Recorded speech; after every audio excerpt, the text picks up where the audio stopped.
সম্মানিত হাজিরিন, আমরা আজকে যাকাত আদায়ের গুরুত্ব ও ফজিলা এ সম্পর্কে আলোচনা করতে চাই। আল্লাহ পাক আমাদেরকে তৌফিক ইনায়েত করুন। তো যাকাতটা কি? যাকাত হচ্ছে আরবি শব্দ, যার অর্থ হচ্ছে পবিত্র হওয়া, বৃদ্ধি পাওয়া। পবিত্র হওয়া ও বৃদ্ধি পাওয়া।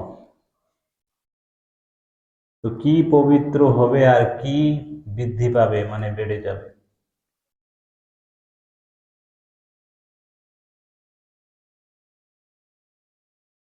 সম্মানিত হাজিরিন, এই যাকাত মানে তো আমরা বুঝি যে সম্পদ চলে যাওয়া, অর্থ চলে যাওয়া।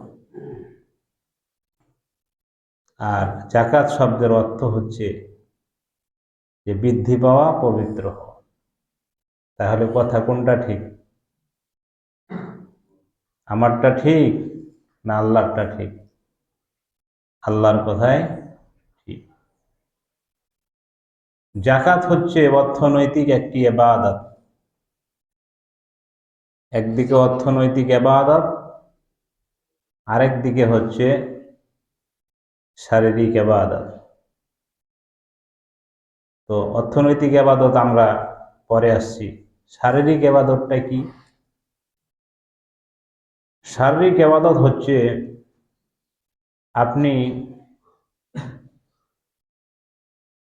11টি মাস